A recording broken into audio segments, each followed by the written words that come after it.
Yes, yes, and but I have a remark about Facebook discussion between political parties, because sometimes we use a language, illegal language. We attack severely each one other, and for example, it borders on libel, yes, slander, the private life of the chief like Mr. Najib Shabi and so on. So because Facebook is not controlled, Facebook is everybody. Everybody is an editor-chief. Everybody can publish either sound or video or article. So nobody can control Facebook. So we have sometimes derapage. Sometimes we have mistakes. No, we have not illegal rules to control Facebook. Right, so perhaps yes, you need some safeguards in that respect.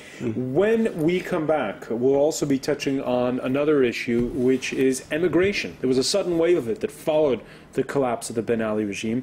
Many who've left have since returned. That, plus the latest on election returns after a news update with Lana Camorier. Stay with us.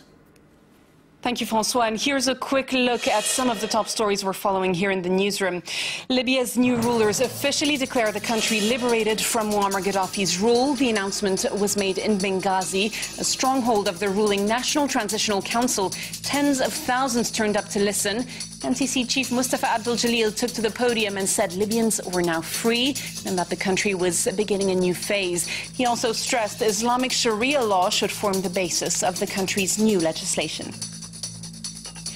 It was their first time casting a free vote into a ballot box. Tunisians went to the polls in a landmark election this Sunday, the first since the fall of Ben Ali. Citizens chose the assembly that would draft a new constitution for the country.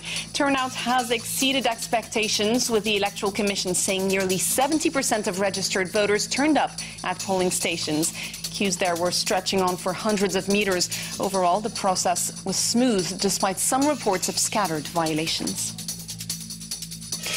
Argentina's President Cristina Fernández Kirchner is expected to clinch a second term of office in a landslide electoral victory. Polls predict she will win over 50% of votes in this Sunday's election, avoiding a second round. Kirchner is helped by the country's booming economy and a divided opposition. Her popularity also rose after the death of her husband, former head of state Nestor Kirchner, last year. A 7.2 magnitude earthquake struck eastern Turkey near the border with Iran. At least 70 people were killed as buildings collapsed, and officials say the death toll is still likely to climb.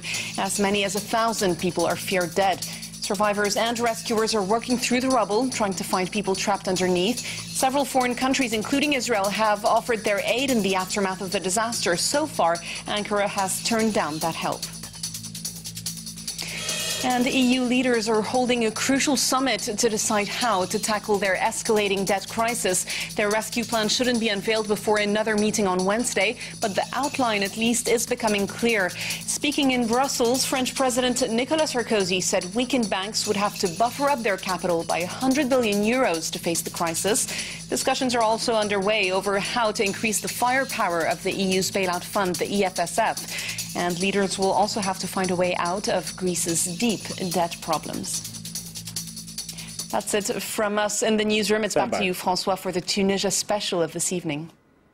All right, many thanks for that. Lana Camorier in the newsroom. As you can see, extremely busy Sunday around the world, but France 24 focusing squarely on the first post-Arab Spring election. It's in Tunisia. 217 members of the